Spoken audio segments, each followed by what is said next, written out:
Amém. Nós vamos abrir a palavra do Senhor na carta que escreveu Tiago. E eu começo perguntando: como você lida com a vergonha? Como você lida com a frustração? Como você lida com a dor, com o sofrimento? No dia 8 de dezembro de 1994, Mike M., um jovem de 17 anos, que ficou conhecido como Mike Mustang na sua região, porque mesmo com 17 anos, mas a cultura americana é diferente aqui, tinha comprado um Mustang de 1966, e ele mesmo tinha reformado aquele Mustang amarelo. Mike parecia um adolescente feliz. Mas seus pais chegaram em casa às 23h45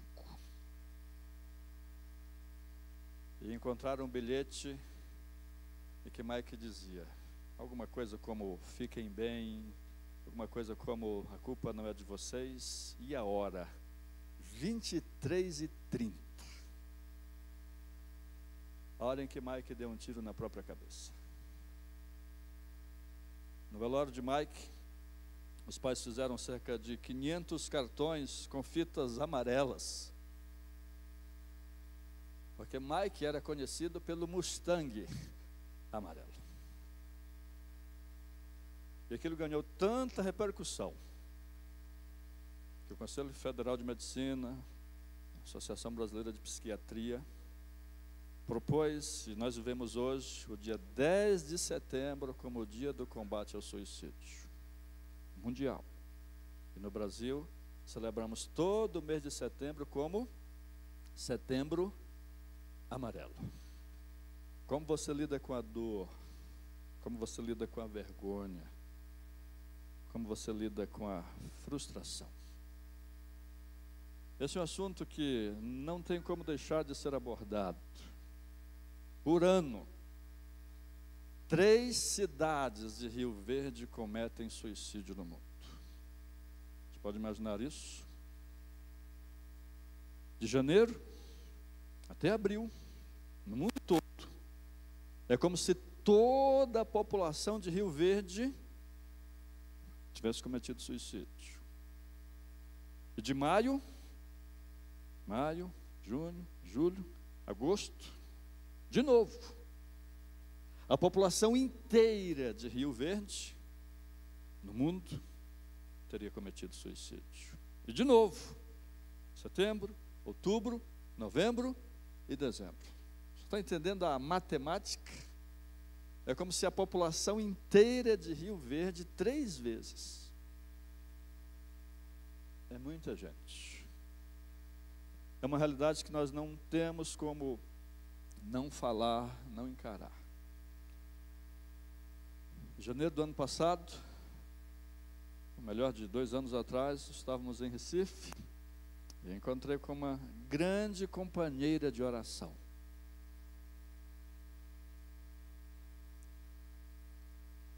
Todos os dias ela me mandava motivos de oração, de uma corrente de oração séria. Alguém que estava na UTI. E era precioso a conversa com ela no WhatsApp. Ela era uma das primeiras a entrar na sala de oração sábado, 6 horas da manhã, ou outros horários. Nós tiramos fotos em Recife, alegres. Nos conhecemos online naquele dia, nos conhecemos pessoalmente. Ofertava sempre para missões, não havia um desafio que ela não participasse. 2 semanas depois ela pulou do 12º andar.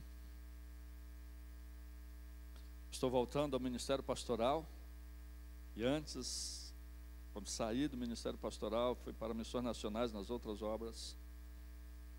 Coincidentemente encontrei com um amigo, pastor de uma excelente igreja na Bahia, professor do chamado Ministério Pregue a Palavra, um dos ministérios mais sérios, biblicamente falando, do Brasil. 2 semanas depois, ele também tirou a própria vida. Recentemente, só estou citando para mostrar os diversos contextos e que nem sempre é alguém que você esperava. Não.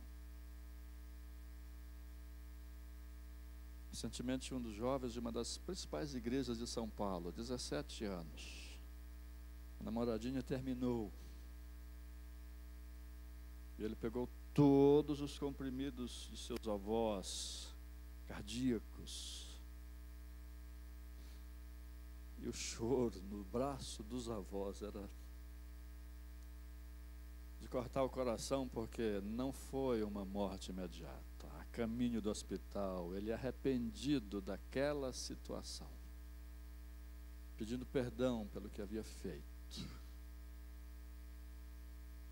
Mas antes de chegar no hospital, todo aquele coquetel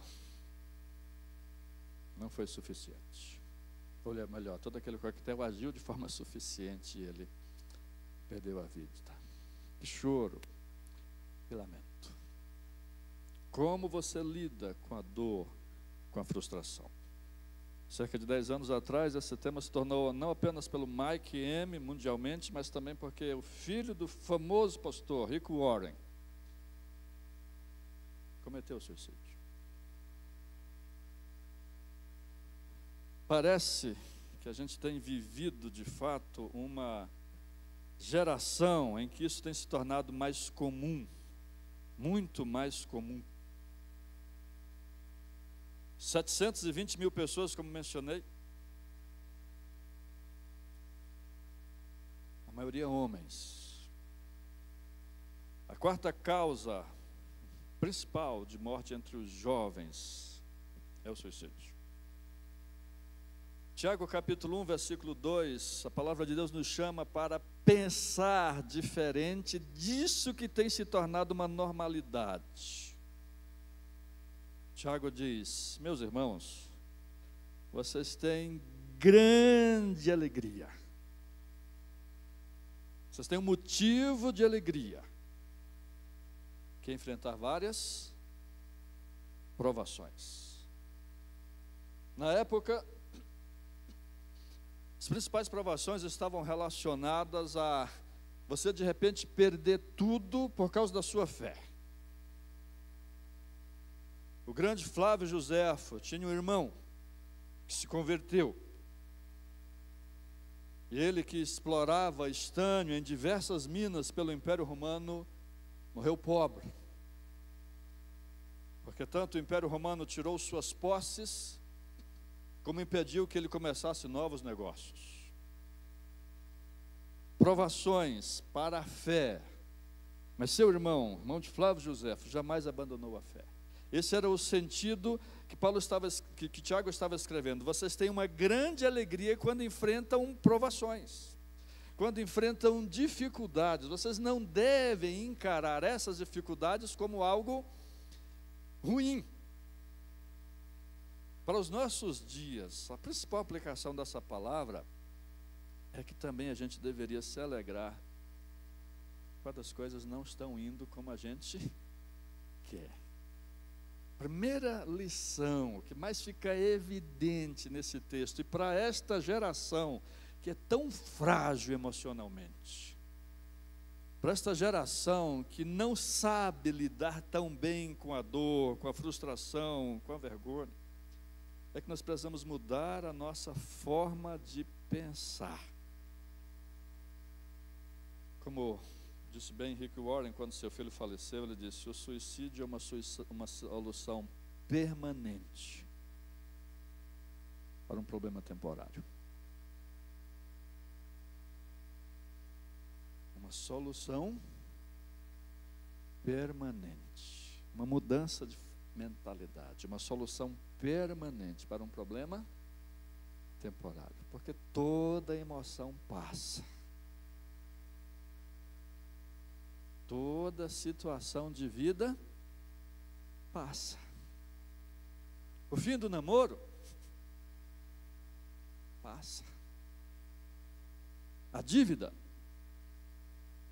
passa.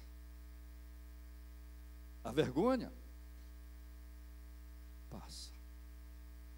Em vez de encarar a vida como sendo algo sem solução, o que a palavra de Deus chama a cada um de nós encare com alegria. Quando estiver difícil, quando estiver no momento de provação, encare com alegria. E para isto, Tiago continua, versículo 3. Sabe por que você tem que se alegrar? Porque a prova da vossa fé, uma vez confirmada, produz perseverança. O final da provação não é dor, não é sofrimento. O final da provação é perseverança. O final da provação é coisa boa. Portanto, a verdadeira motivação da alegria na provação não é a própria provação. A alegria que temos ao passar por provações é o resultado que ela produzirá nas nossas vidas. A primeira ideia de Tiago, além de mudar a mente, ou seja, para mudar a mente em relação à dor, em relação à frustração, em relação à vergonha, a primeira coisa parece até palavra de coach, né? Mas tem uma coisa que eu abomino, é essa ideia barata de autoajuda. Mas a ideia de Paulo não pense no momento, pense no resultado. A palavra de coach não foque no processo, foque no final. Mas sem autoajuda, se alegre pelo que o momento que você vive vai produzir. A nossa angústia por tudo dar certo, a nossa angústia por sermos tão felizes, a nossa busca por tanta emoção, por tanta satisfação, ela precisa ser mudada na nossa forma de encarar a vida e pensarmos claramente que o nosso principal objetivo de vida é a santidade. E não uma santidade tristonha, não uma santidade que é mera atitude religiosa, é o coração limpo, como pensamos domingo passado. Mas a provação produz perseverança. E versículo 4 confirma isso, dizendo: esta perseverança deve ter uma ação completa para que sejais perfeitos e íntegros, em nada deficientes. Sabe quais são as vidas mais fortes? As vidas que mais sofreram. Sabe quais são as vidas mais santas? As vidas que mais tiveram dificuldades ao longo dela. As pessoas que melhor administram seus patrimônios, quais são? As pessoas que construíram seus patrimônios com esforço. Qual o patrimônio que vai mais rápido? O patrimônio conquistado sem esforço. A vida, não só na questão da santidade, mas a vida de uma forma geral, ela é fruto desse aprendizado que vem com as frustrações, com a vergonha, com a dor. Mas especificamente, Tiago está dizendo, a primeira razão que você tem que mudar a sua mente para encarar isso de forma diferente, é que você tem que encarar o final. O final é você ser perfeito, é você ser íntegro. O final é você não precisar de nada no seu caráter. O final é você não precisar de mudança nenhuma no seu caráter, na sua vida com Deus. O final não é a dor. O final é uma vida perfeita, íntegra, que não tem necessidade alguma diante de Deus, espiritualmente falando. Nós temos aprendido, nós temos ouvido tanta gente dizer que parece até um Deus caprichoso, que provoca coisa em nós para isso. Não. Nada disso. Mas nós precisamos reconhecer que nós crescemos quando lemos a palavra. Nós crescemos quando mantemos comunhão uns com os outros. Mas nós crescemos muito mais quando passamos por experiências que nos confrontam, que nos tiram de uma situação de mero comodismo.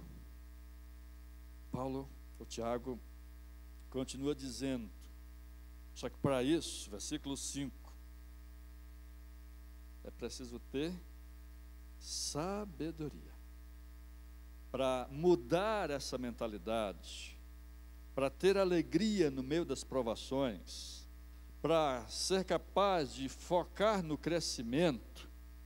É preciso sabedoria. E se alguns de vós necessita de sabedoria, sabedoria para quê? Para entender tudo isso, para viver tudo isso, peça esta sabedoria a Deus, que a todos dá liberalmente, nada lhes impropera, nada lhes cobra, e ser-lhe-á concedida. A palavra provação como substantivo aparece 20 vezes no Novo Testamento. O verbo provar aparece 35. Das 35 vezes que o verbo provar aparece, todas elas o sentido é de tentar. E das 20 vezes que é o substantivo que aparece provação, 8 é provação e 12 é tentação. Algumas Bíblias, se você está seguindo a Bíblia não no Data Show, mas se você está seguindo a Bíblia de papel, talvez na sua Bíblia o versículo 2 tenha enfrentado várias tentações. É preciso sabedoria para discernir a diferença entre tentação e provação, e entender o contexto, mas também sabedoria para ver o benefício que isso pode produzir. Quando, por exemplo, você reza o Pai Nosso, tem lá, né? Perdoar as nossas dívidas como nós perdoamos os nossos devedores, e não nos deixei cair em... A palavra também podia ser provação. É o mesmo substantivo. O contexto nos ajuda a entender se é tentação ou provação. E essa é a primeira sabedoria que nós necessitamos, porque a tentação vem de dentro. Vem dos meus desejos. Tiago fala disso a partir do versículo 13 em diante. Ninguém, ao ser tentado, diga que é tentado por Deus. Porque a tentação, ela nasce dos seus desejos, ela nasce das suas vontades. A provação é algo que vem de fora. A tentação me aproxima do pecado. A provação me afasta de Deus. A tentação me leva a agir contra Deus. A provação me leva a duvidar dele, a questionar o seu caráter. E as duas juntas podem resultar nas circunstâncias que mencionei, de pessoas que jamais esperávamos e que tomaram a triste decisão de uma solução permanente para um problema temporário. Mas é preciso sabedoria para entender as circunstâncias e, usando uma linguagem muito comum, mas com todo respeito, eu quero explicar isso melhor, não fazer mimimi em alguns momentos. Mas eu digo com todo respeito, porque aquele pastor da Bahia, ele não leu a bula, mas o medicamento que ele estava tomando favorecia pensamentos e intenções suicidas. O filho de Rick Warren era autista, quando não se sabia o que era autismo. O autismo não era tão estudado, tão aceito como uma neurodivergência como é hoje. A minha irmã de oração, na verdade ela não pulou. Pela medicação, ela caminhou ali de forma sem noção.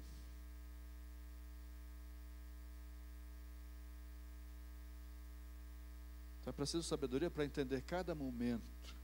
E quem estiver, por acaso, pensando essas circunstâncias, pensando em alguma coisa desse tipo, precisa ter sabedoria para entender e agir, que às vezes vai ter que separar, tomar um medicamento e procurar um outro melhor. Mas é preciso sabedoria no cotidiano para não maximizar algumas coisas. O Levi estava conversando comigo agora de manhã, a gente falando de músicas que marcam essa coisa. Nessa linha, Levi, se pedir para colocar uma frase no meu túmulo, eu escolheria, sabe qual? A dor é inevitável, o sofrimento é opcional. Escolheria essa frase. No ano passado eu tirei um câncer na orelha. Quando fui trocar o curativo à noite, eu senti tanta dor que a minha vista escureceu. Mas eu não sofri. Eu apenas senti dor. A alegria de ter tirado algo. A médica disse, você brincou com isso. Porque a minha esposa foi comigo, parece até criança, né? Mas foi. Eu disse, está com 5 anos, essa ferida ele não toma de conta. Por isso que não devia ter ido, mas foi. E a médica disse, se isso entrar na sua corrente sanguínea, poderia se alojar em outro órgão. Você brincou. A dor da cirurgia, a dor do curativo, não foi sofrimento, foi apenas dor. Em 2020 eu tirei vesícula. Está aí uma cirurgia que eu faria toda semana se pudesse. Dormi, perdi 4 quilos.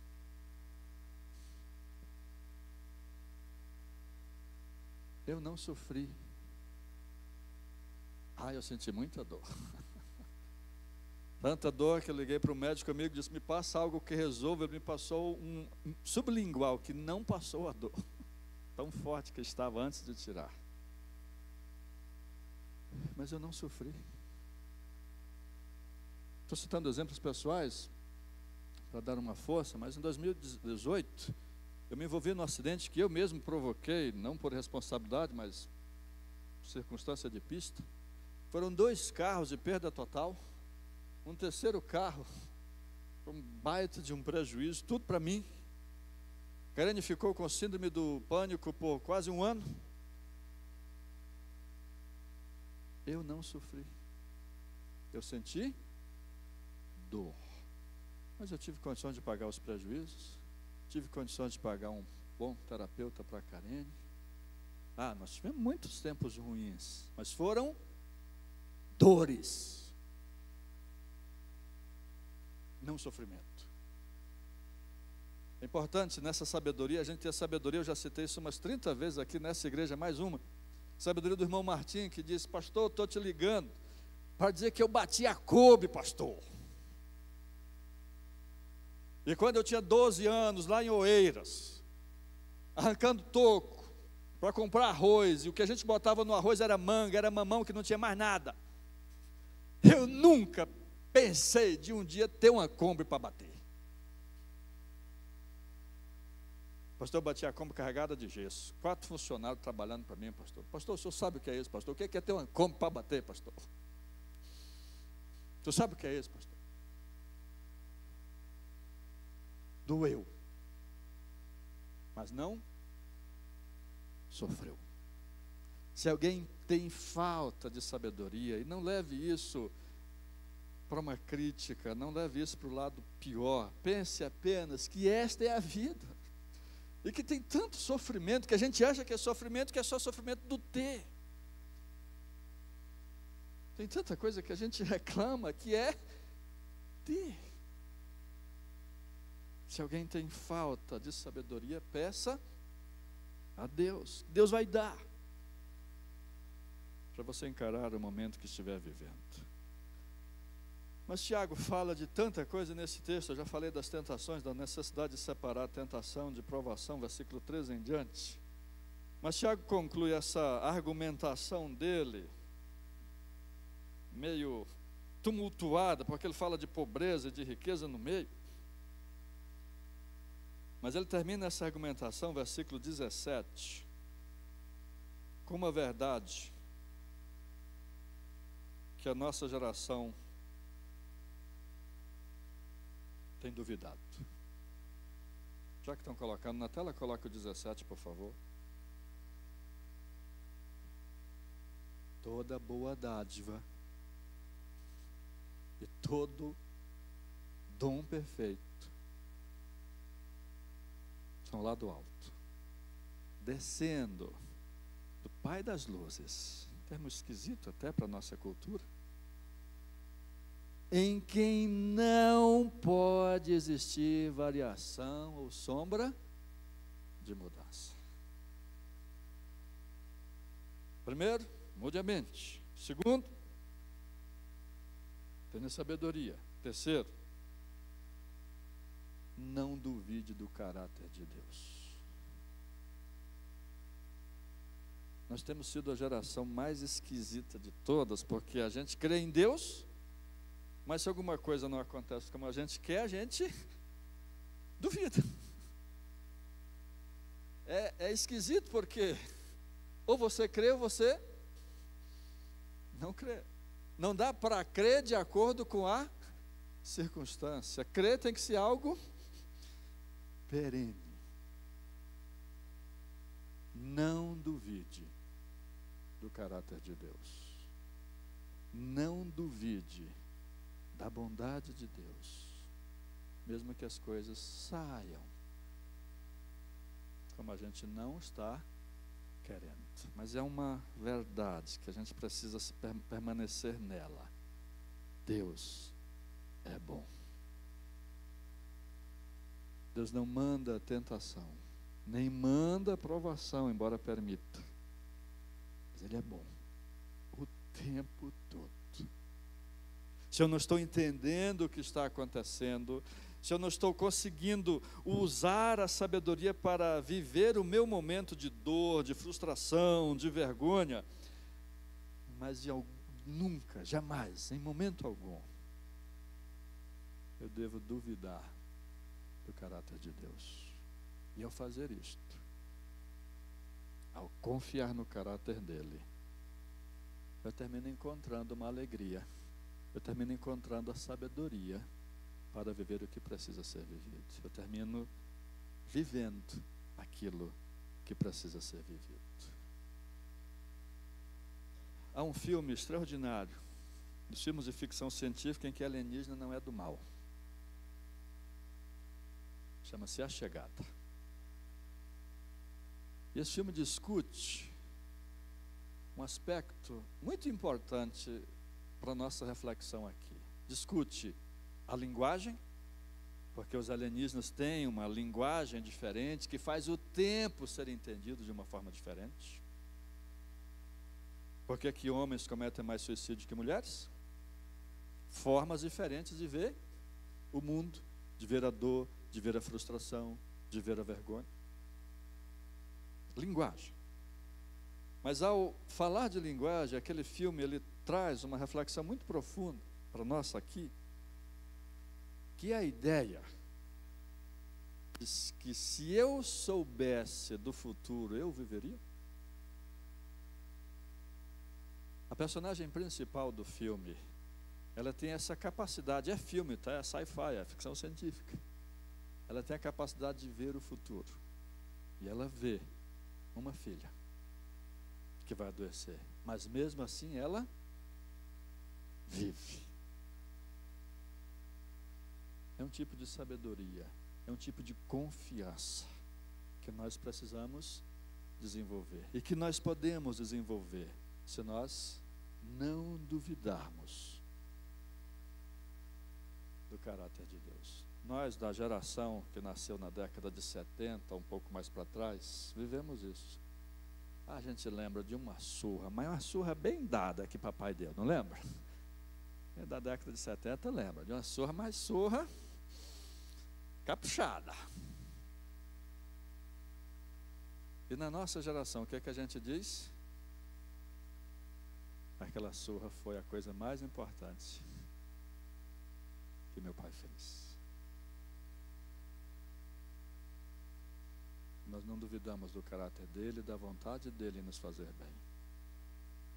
Não duvidemos do caráter de Deus. Eu queria te convidar a orar. Agora, primeiro, se por acaso a ideia de tirar a própria vida estiver no seu coração,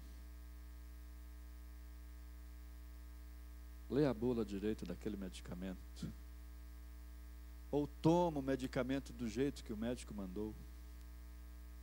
Não fica inventando, por favor. Procura ajuda. Primeiro pensamento que for. Pode ser só uma bobagem, mas procura ajuda. Não busque uma solução permanente para um problema temporário. Eu acompanho algumas pessoas que eu nem sei quem são, mas que me mandam mensagem dizendo: pastor, está difícil. Que bom poder acompanhar. Que privilégio. Mas eu quero te desafiar a orar agora com um sentimento muito profundo de gratidão. Diga no seu coração: Senhor, eu te agradeço pela Kombi que bateu. Você consegue dizer isso? Você olha para o seu marido e pode dizer: Senhor, obrigado por ele. Você pode olhar para os seus pais e pode dizer: Pai, Deus, obrigado por eles.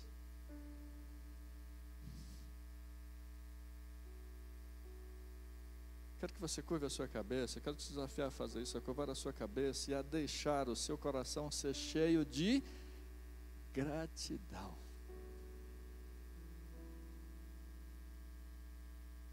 Sim, porque a gratidão é confiança no caráter de Deus. Sim, porque a gratidão tira o foco do sofrimento e faz você olhar somente a dor.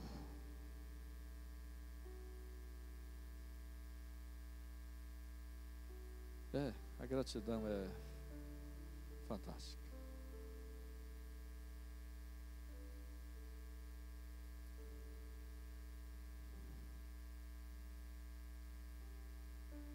Talvez você precise fazer a oração que Tiago recomendou: Senhor, me dá sabedoria. Está difícil, mas me ajuda a ver essa vergonha de forma diferente, me ajuda a ver essa dor de forma diferente, me ajuda a ver esse sofrimento diferente, me ajuda a ver Rio Verde diferente.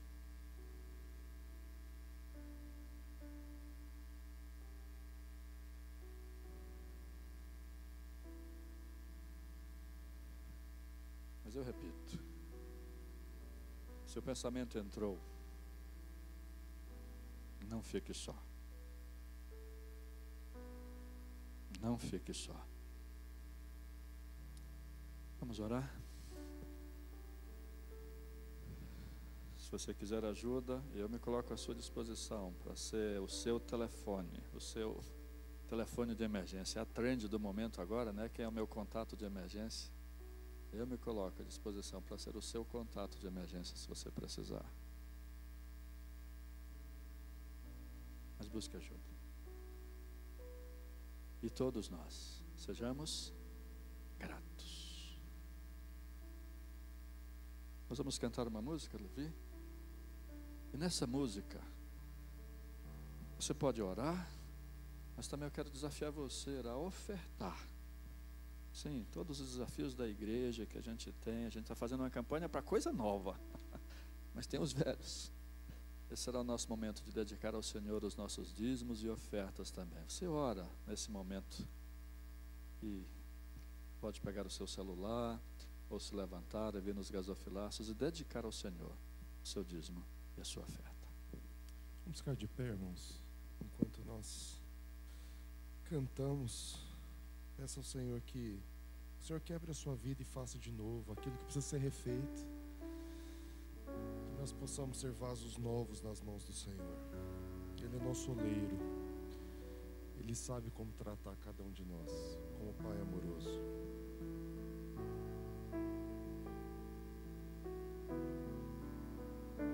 Juntos. Eu quero ser Senhor amado,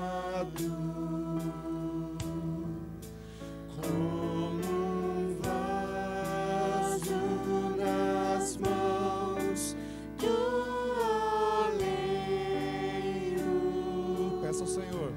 Quebra minha vida e faça de novo.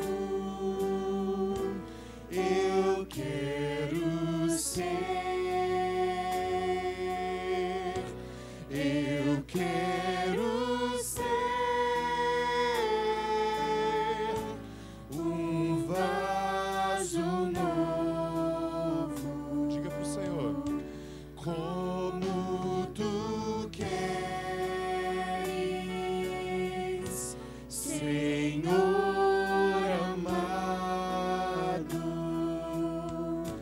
tu és oleiro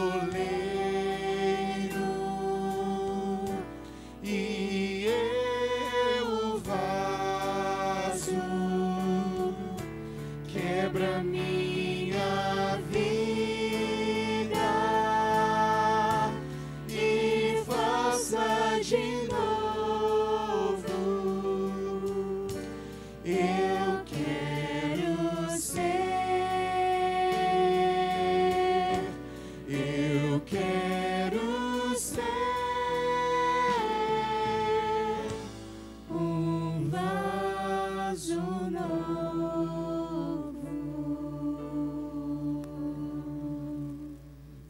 Pai, faz isso em nós. Não queremos ser um vaso feio, queremos ser um vaso bonito, por isso te damos liberdade para permitir que sejamos quebrados.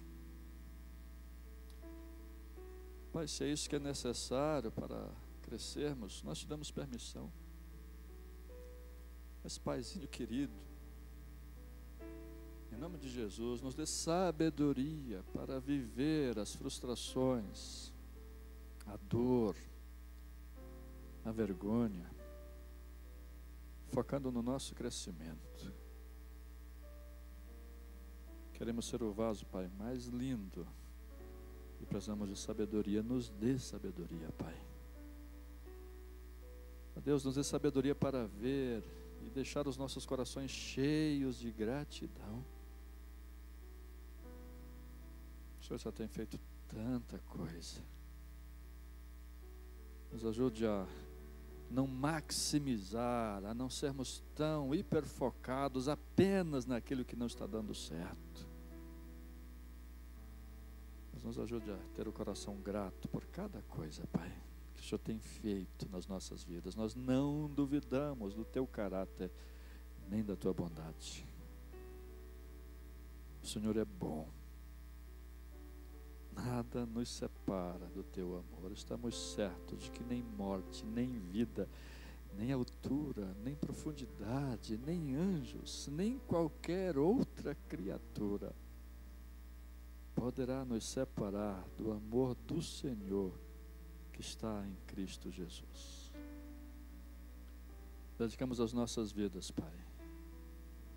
E eu peço de uma maneira muito especial por qualquer um dos Teus filhos aqui que tenha uma ideia como esta. Ó Deus, age de tal forma que essa pessoa busque a solução hoje ainda.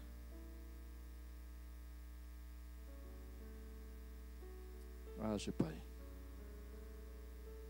Nos ajude a sermos mais do que amigos que sorriem. Nos ajude a sermos amigos que choram com quem está chorando. E dedicamos também ao Senhor, além das nossas vidas, as ofertas que dedicamos agora, que ofertamos agora, Pai, no nome de Jesus. Amém e amém.